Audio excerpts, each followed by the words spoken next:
स्वागत है आपका इनसाइड स्टोरी में और मैं हूं आपके साथ मुस्कान शास्त्री। विधानसभा चुनाव से पहले बिहार की राजनीति में कई बड़े बड़े ट्विस्ट सामने आ रहे हैं। अब एक नया बड़ा ट्विस्ट सामने आया है जिसमें प्रशांत किशोर ने राघोपुर की सीट से विधानसभा चुनाव के लिए अभियान शुरू करने की बात की है।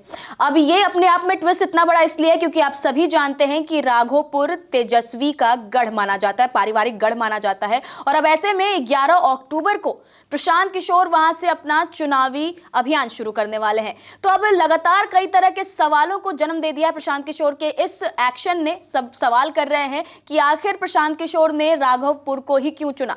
क्या वो तेजस्वी को सीधा टक्कर देने की सोच रहे हैं या फिर उनकी नई रणनीति का कोई हिस्सा है ये, और ऐसे कई तरह के सवाल आप और हम दोनों खोज रहे हैं। आज हमारे साथ चर्चा के लिए मौजूद है डॉक्टर संजीव त्रिवेदी, हमारे सहयोगी। बहुत स्वागत है आपका।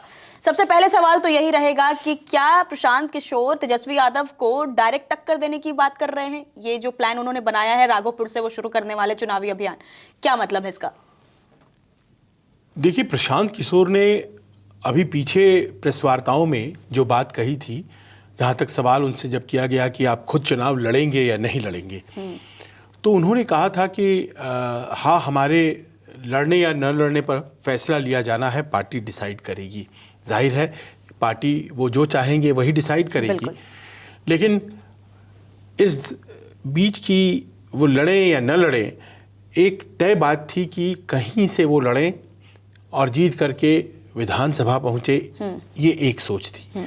या फिर वो सीधे ऐसे मॉडल को अपनाएं जो दिल्ली में अरविंद केजरीवाल ने अपनाया था, ऐसे मॉडल को अपनाएं ताकि वो जीत या हार उसके बियॉन्ड उनकी लड़ाई देखी जाए और सीधी टक्कर वो जब देते हुए नज़र आए तो ऐसा लगे कि उनका प्रोफाइल बहुत ऊंचा है।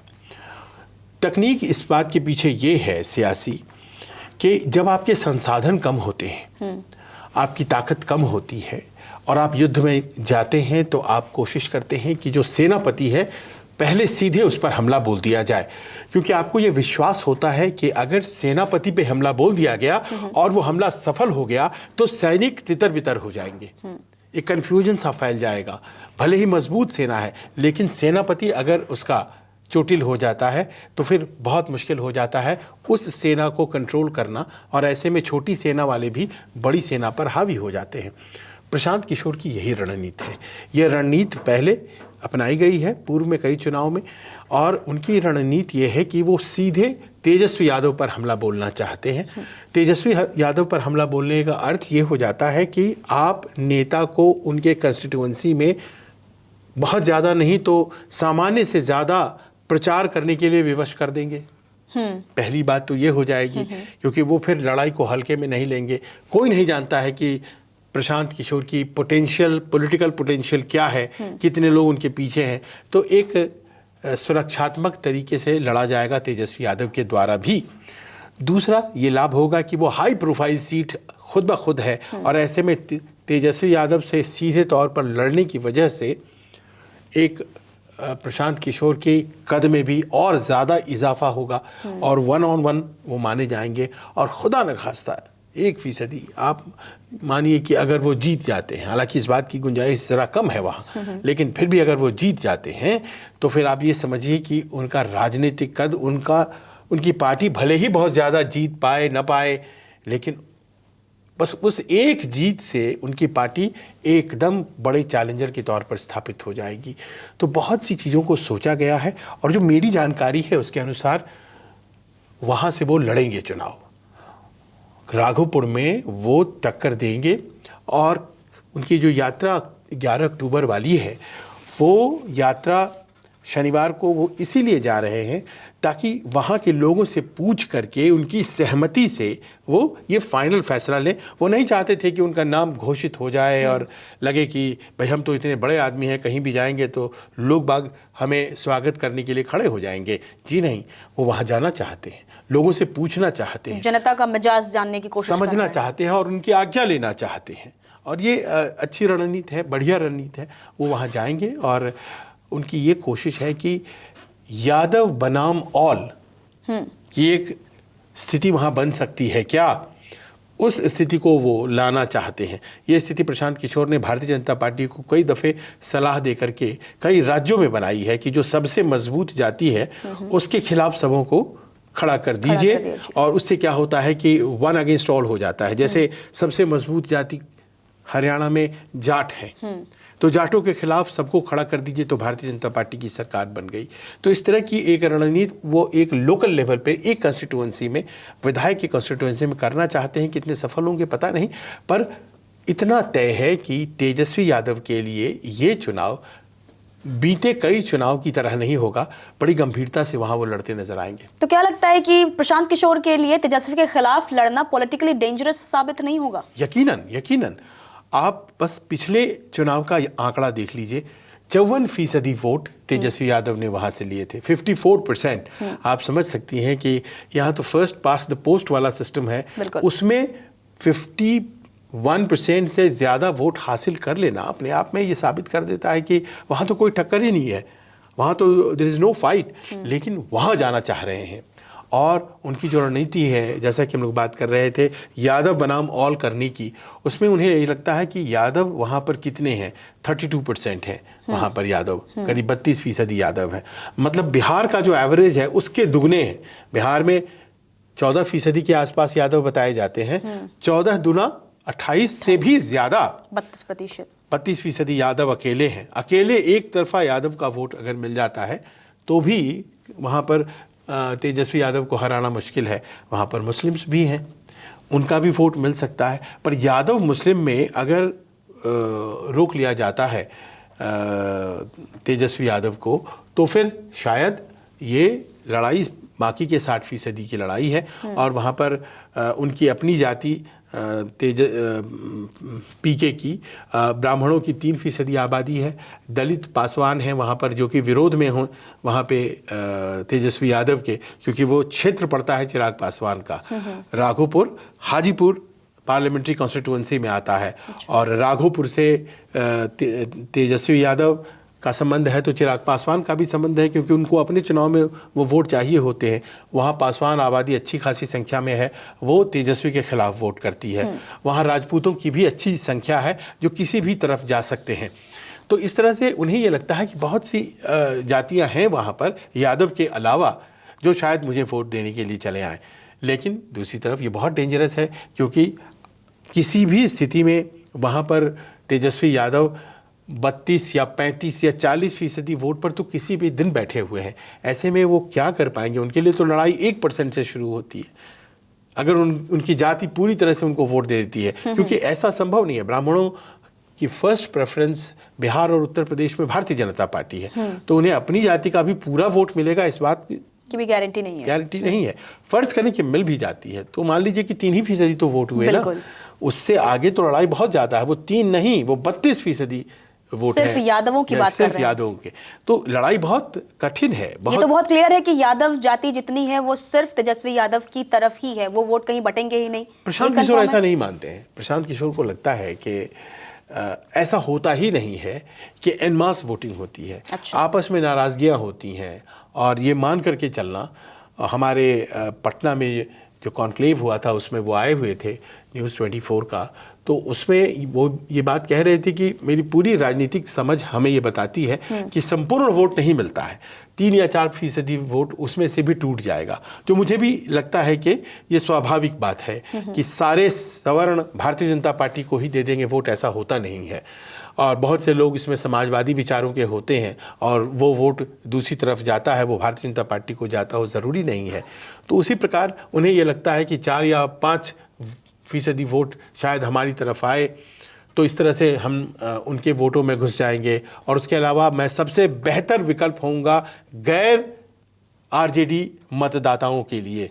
गैर आरजेडी मतदाताओं के लिए मुझसे बेहतर विकल्प वहाँ होगा नहीं कोई, और मैं जीत जाऊंगा। दूसरा, उन्हें ये लगता है कि भले ही जैसा कि आपने बताया गढ़ है राघोपुर तेजस्वी यादव और उनके परिवार का, लेकिन वहाँ 2010 में राबड़ी देवी हारी भी थी। अमूमन 1980 से वो सीट लगातार यादवों को ही जा रही है, लेकिन 2010 में एक यादव ने ही राबड़ी देवी को हरा दिया था।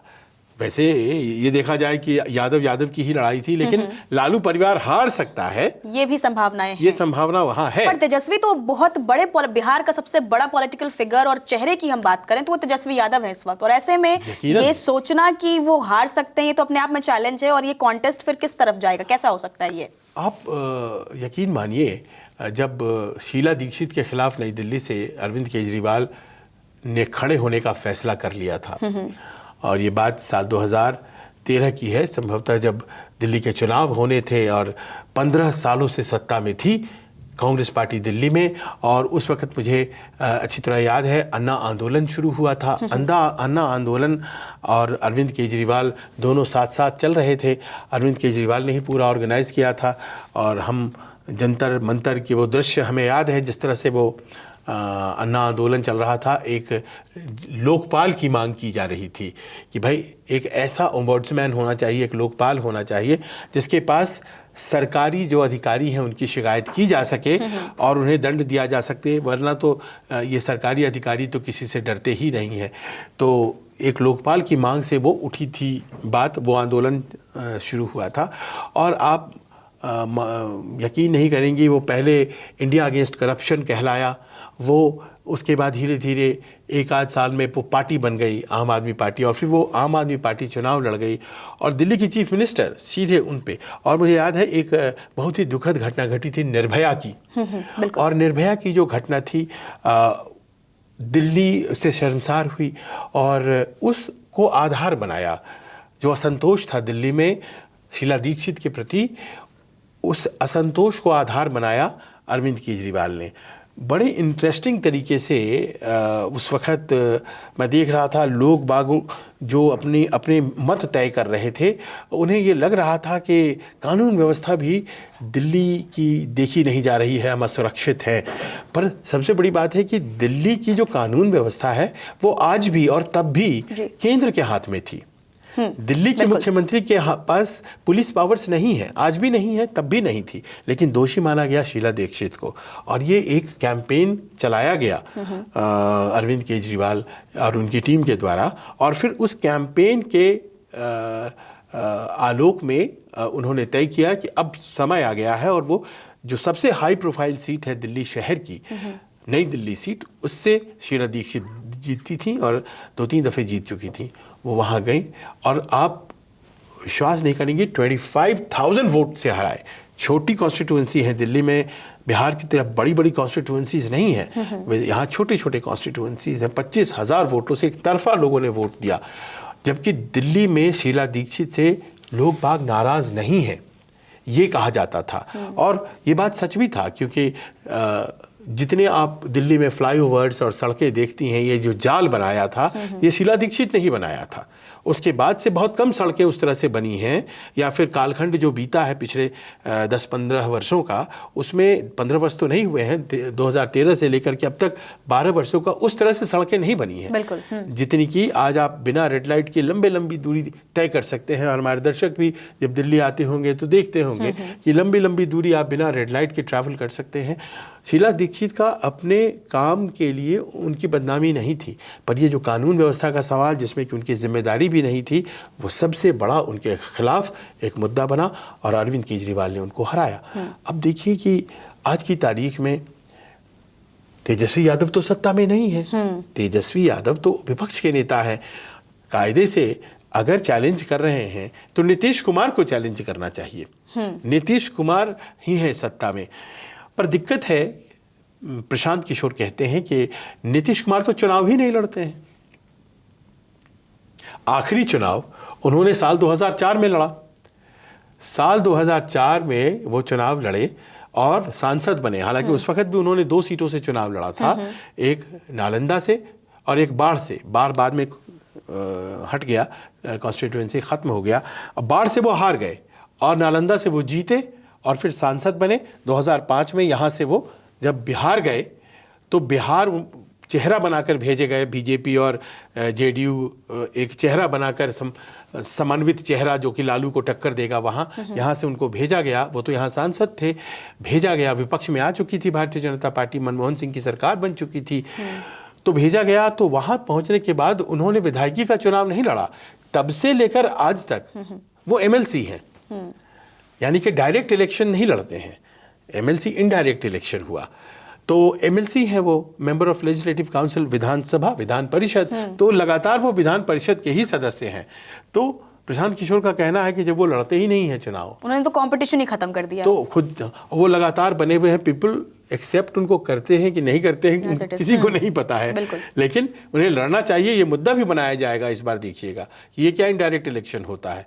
जब हम लोग डायरेक्ट डेमोक्रेसी हैं तो आप खुद चुनाव लड़ा कीजिए। हमारे देश में हर व्यक्ति जो है वो लोकसभा से जीत कर आता है और प्रधानमंत्री बनता है। मनमोहन सिंह की सबसे बड़ी कमजोरी भी यही मानी जाती थी कि वो राज्यसभा से सांसद थे और देश के प्रधानमंत्री थे। ऐसा कहीं होता है क्या, लोग पूछा करते थे। आपको तो लोकसभा से होना ही पड़ेगा, यानी कि जनता सीधे अपना नेता चुने।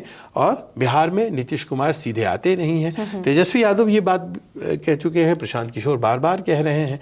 तो उन्होंने कहा कि जब नीतीश नहीं लड़ते हैं तो जो दूसरे प्रमुख उम्मीदवार हैं वो हैं तेजस्वी यादव, तो मैं उनसे लड़ने जा रहा हूं, क्योंकि वो जनता के थ्रू डायरेक्ट अब चुने जाने के कगार पर हैं और जिस तरीके से वो प्रोसेस में आ रहे हैं। हाँ, और 2 बार उस सीट से वो जीत चुके हैं और बड़े हैंडसम मार्जिन से तेजस्वी यादव वहां से जीते हैं, राघोपुर से। लिहाजा उनको ही जाके टक्कर देता हूं। अपने लिए उन्होंने मुश्किल एक राह चुनी है। करगहर सीट जहाँ से वो ताल्लुक़ भी रखते हैं, उनका गांव है, वो इलाका रोहतास में पड़ता है, तो उस सीट से भी उनके लड़ने की बात थी। एक करगहर और दूसरा राघोपुर। करगहर में उन्होंने अब एक लोकप्रिय भोजपुरी गायक हैं रितेश पांडे, उसको उनका नाम घोषित हो गया है, वो भी उसी जगह से हैं। तो जाहिर है कि अब वहाँ तो संभावना ख़त्म हो जाती है, अब संभावना रहती है राघोपुर की। अब वो राघोपुर पहुँच रहे हैं, लोगों से पूछना चाह रहे हैं और एक मुश्किल राह पकड़ रहे हैं कि हार या जीत उसके आगे चले जाएंगे। वो लड़ाई ऐसी हो जाएगी कि it will be much talked about, सब लोग उसके बारे में बात करने लगेंगे। और अगर कहीं ऐसा माहौल बन गया कि भाई तेजस्वी ने क्या किया है, इस क्षेत्र के लिए क्या किया है, पर जिस तरीके से जनता के बीच तेजस्वी जो मुद्दा लेकर आ रहे हैं, रोजगार और नौकरी और सारी चीजें वो सामने रख रहे हैं, प्रशांत किशोर का भी मुद्दा वैसा ही है। पढ़ाई का मुद्दा हो या फिर रोजगार का मुद्दा हो, नौकरी का मुद्दा हो, ये सारी चीजें प्रशांत किशोर भी लगातार उठा रहे हैं और तेजस्वी यादव भी युवाओं के अकॉर्डिंग यही सारी बातें उठा रहे हैं। तो ये कहीं ना कहीं टसल का सबसे बड़ा पॉइंट बन जाएगा। जनता के लिए चैलेंज आ जाएगी कि हम इस बार किसे चुने। तो तेजस्वी के लिए भी तो ये चैलेंज की तरह ही साबित होगा। बहुत बड़ी कल बात कह दी, उन्होंने कहा कि मैं हर परिवार में एक व्यक्ति को सरकारी नौकरी दूंगा। बिल्कुल। अब ये बहुत अच्छा लगता है सुनकर कि हर परिवार को एक नौकरी दी जाएगी और ये अनिवार्य रूप से होगा। पर समस्या ये है कि अभी तेजस्वी विपक्ष में है, तो वो बहुत सी बातें कह सकते हैं जो फिजिबिलिटी के धरातल पर अभी टेस्ट नहीं की जाएंगी। प्रैक्टिकलिटी, संभावना हो सकता है या नहीं हो सकता है। पर उन्होंने इस बात को समझा कि सबसे ज़्यादा नौकरी विषय है बिहार में, और ख़ास तौर पर आप जानती हैं बिहार के जो लोग होते हैं सरकारी नौकरियों के दीवाने होते हैं। उन्हें ये लगता है कि अगर ये छोटी नौकरी भी मिलेगी तो स्वर्ग है, और प्राइवेट सेक्टर की नौकरियों को बहुत ज़्यादा वहाँ पर सम्मान की दृष्टि से नहीं देखा जाता है। तो उन्हें लगता है कि अगर मैंने ये कर दिया कि हर परिवार से, तो हर परिवार से वोट आएगा। लेकिन अब दिक्कत ये है कि वहाँ पर करीब 3.5 करोड़ परिवार हैं, तो 3.5 करोड़ नौकरी इतना उनको सृजित करना होगा। और अभी 79 ईयर्स ऑफ इंडिपेंडेंस, अगर उसका आप इतिहास देखें तो आप पाएंगी 77 ईयर्स ऑफ इंडिपेंडेंस, आप पाएंगी कि 26 लाख ही नौकरी है वहाँ सरकारी, 26 lakhs, और बात हो रही है 3 करोड़ 3.5 करोड़ की। I don't doubt his intention, मतलब ठीक है, वो चाहते हैं कि हर परिवार को मिले और मिलना भी चाहिए। लेकिन given the scale of the target और जो संसाधन है, बिल्कुल इन दोनों के बीच का जो तारतम्य है वो है नहीं। और मुझे लगता है यही स्टार्टिंग पॉइंट होगा प्रशांत किशोर के कैंपेन का, कि या तो वो खुद मूर्ख हैं, ऐसा वो कह रहे हैं प्रशांत, या फिर वो लोगों को बिहार के मूर्ख बना रहे हैं कि जो चीज़ आप जनरेट कर सकते हैं, job when you come in the government, लेकिन आप बताइए कितना जनरेट करेंगे जब 77 सालों में जनरेट करते करते आप 26 लाख पर पहुंचे हैं। तो आपको 3.5 करोड़, ये तो भारत सरकार नहीं कर पाई 2 करोड़ नौकरी का वादा करके, तो आप कैसे करेंगे? तो क्या कुछ भी बोल देना है क्या चुनाव जीतने के लिए?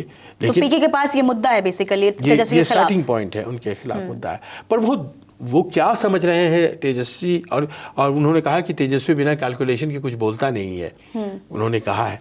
तो वो क्या सोच रहे हैं? हो सकता है कि वो मानदेय के बारे में सोच रहे हो कि हर परिवार से एक व्यक्ति को मैं हर महीने इतने रुपए दूंगा, सरकार देगी, वही हो गया सरकारी नौकरी। क्योंकि इतने लोग, इतने काम कहाँ से आएंगे? बिल्कुल। अगर मान लीजिए फर्ज करें आपके 4th ग्रेड का ही कोई एम्प्लॉय बनाना है, बिहार में कितने 4th ग्रेड एम्प्लॉय की जरूरत है ना? ये भी एक सवाल है, बिल्कुल। चलिए टीचर बनाते हैं, कितने छात्र, कितने छात्र, और उसका रेशियो होता है, उस हिसाब से टीचर होता है। जैसे मान लीजिए कि यूनाइटेड नेशन का एक रेशियो होगा कि भाई इतने छात्र पर इतने शिक्षक होने चाहिए। बिहार तो बहुत आगे बढ़ जाएगा उससे, इतना ज़्यादा अभी बहुत कम है। मान लीजिए डॉक्टर्स हैं, तो कितने डॉक्टर आप बनाएंगे? तो क्या तेजस्वी अपने ही एजेंडा में फंस जाएंगे जिस तरीके से? सवाल होगा, ये सवाल होगा। लेकिन मुझे जो लगता है कि इस तरह से आकलन करना अभी जरूरत नहीं है। बिहारियों को ये लगेगा कि बड़ी बात कही जा रही है, नौकरी की बात इसको की जा रही है, समर्थन देना पड़ेगा, और उनको समर्थन मिलेगा इस पॉइंट पे कि वो कह रहे हैं कि भाई हमें तो एक नौकरी हर परिवार में देना है। तो अगर मान लीजिए कि ये बात लोगों को समझ में आ जाती है, आधे के समझ में आ जाती है, तो आधे परिवार उनको वोट देंगे। और एक खास बात क्या हुई है, जैसे भूरा बाल साफ करो, ऐसे वाले जो लोग थे, उन्होंने घर में घुसने उनको नहीं दिया। उनके घर आए थे टिकट मांगने के लिए वही लोग जो कह रहे थे कि भूमिहार, राजपूत, ब्राह्मण और लाला यानी कि कायस्थ, इनको दूर करो, वो दरवाजे पे ही से ही उनको लौटा दिया। तो वो किसी जातीय और समुदाय विशेष की राजनीति नहीं करना चाह रहे। वो चाह रहे हैं कि इस बार हमें सब लोग वोट दें, और अभी तक उनकी छवि बनी हुई है ऐसी कि उनको शायद सभी समाज से वोट मिले, और ये अच्छी बात है। देखिए ये अच्छा लग रहा है कि 3 वहाँ पे युवा हैं जिसकी तरफ लोगों की निगाहें हैं। उसमें एक तेजस्वी है, एक चिराग हैं, एक प्रशांत किशोर है। तो ये तीनों जो हैं, ये हर वर्ग समुदाय का, कल उन्होंने वोट घोषित किया है, अपनी टिकटें 51 टिकट्स उन्होंने घोषित किया है, उसमें से 17 टिकट उन्होंने अति पिछड़ा को दिया है, मतलब 30%। तो राघोपुर भी कहीं ना कहीं उनके दिमाग में है कि वहाँ पर जो अति पिछड़ा की आबादी है और अच्छी खासी आबादी है, उसको भी वो टारगेट कर रहे हैं। ऐसा नहीं है कि टारगेट नहीं कर रहे हैं। तो लगता है कि ये तमाम कैलकुलेशंस जो हैं वो पूरे चुनाव में राघोपुर को एक विशेष सीट बनाकर छोड़ेंगी। प्रशांत किशोर की जिस तरीके से सक्रियता है इस बार की राजनीति में, वो तो कहीं ना कहीं दिख ही रही है सबको। लेकिन इसी बीच बात करें पवन सिंह के वाइफ की, तो आज वो उनसे मिलने भी पहुंची थी। क्या मतलब हो सकता है? वो तो हालांकि बाहर निकल के उन्होंने ये भी बताया कि नहीं चुनावी तौर पर कोई बात नहीं हुई है, हम किसी तरह की चुनावी चर्चा के लिए नहीं आए थे, बिहार की बेटियों के लिए बात करने के लिए आए थे। तो क्या इसमें कितनी सच्चाई हो सकती है जिस तरीके से माहौल है? पवन सिंह भारतीय जनता पार्टी को ज्वाइन कर चुके हैं, तो अब he is a member of the BJP. तो उनके खिलाफ उनकी पत्नी है और उनका अपना पारिवारिक टसल है, जो मामला शायद अदालत में है। अब वो क्या चुनावी मैदान में भी लड़ाई होगी? लोग बाग ये सोच रहे हैं कि क्या ऐसा कुछ होने जा रहा है। काराकाट में उपेंद्र कुशवाहा चुनाव लड़ रहे थे 2024 लोकसभा की बात बता रहा हूँ, तो मैं वहाँ गया था। 2024 के लोकसभा चुनाव में जो राजपूत समुदाय, और राजपूत बहुल इलाका है काराकाट, उनकी आबादी अच्छी खासी है वहाँ पे, तो वहाँ पे पवन सिंह खड़े हो गए। और पवन सिंह एक भोजपुरी समाज में सुपरस्टार की हैसियत रखते हैं और उनके गाने बहुत पॉपुलर हैं। तो उनके गाने उनको केवल राजपूत समाज नहीं बल्कि अमूमन जो युवा वर्ग है उनका चहेता बनाता है। तो बहुत सा वोट जो जाता उपेंद्र कुशवाहा को in the name of NDA candidate, वो चला गया पवन सिंह को। एज ए रिजल्ट वो हार गए।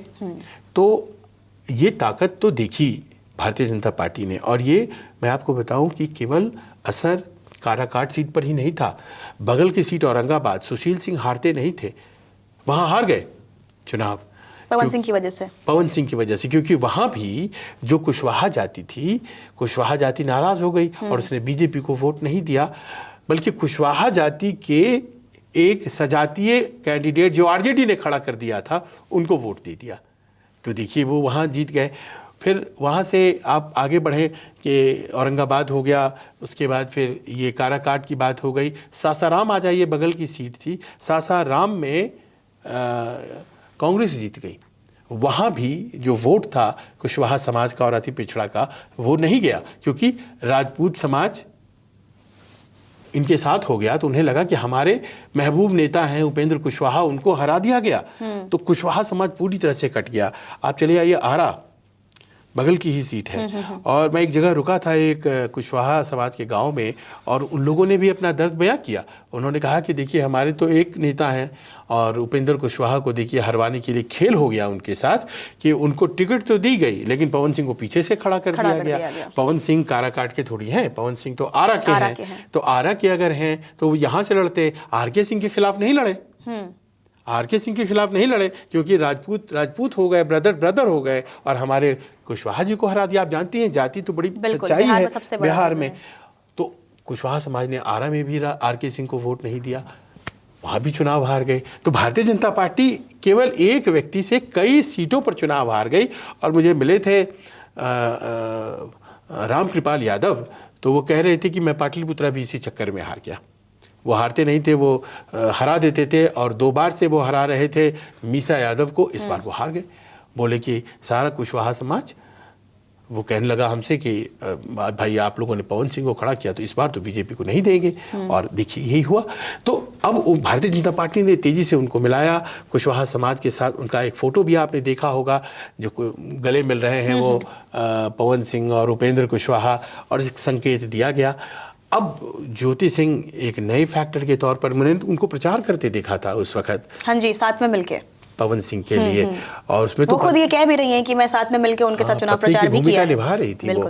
लेकिन अब ये हो गया है कि कुछ न कुछ संभावना है कि अगर मान लीजिए कि काराकाट से कोई ऐसा उम्मीदवार आता है जिस पर लगता ये है कि ज्योति सिंह को खड़ा किया जा सकता है, तो फिर यकीनन ज्योति सिंह एक उम्मीदवार है। भले ही आज ये कह रहे हैं कि हमने बात नहीं किया, लेकिन चुनाव के दौर में कोई भी मुलाकात बेसबब नहीं होती है। वो कहीं ना कहीं वो दिखाने का कुछ और होता है, और गणित जो है चुनावी ही होता है। तो क्या लगता है अगर इस बार प्रशांत किशोर राघोपुर से लड़ते हैं तो ये मुकाबला कितना हाई वोल्टेज हो सकता है, क्या हो सकता है? देखिए, मैं तो अगर कोई कहे कि आप पैसा किधर लगाएंगे, तो मैं तो कहूँगा मैं तो तेजस्वी यादव पर ही लगाऊंगा। I will bet on Tejashwi Yadav. पर मुझे थोड़ी सी एक मतलब सेल्फ डाउट सी हो गई जब मैंने ये सुना कि तेजस्वी यादव खुद 2 सीटों पर विचार कर रहे हैं। अच्छा।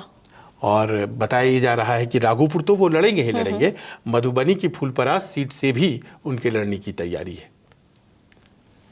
अब इधर पीके वहाँ पहुँच रहे हैं। वो 2 सीट, जैसे कि आपको याद होगा कि स्मृति ईरानी अमेठी गई, लगातार लड़ रही थी अमेठी, और वो चले गए वायनाड।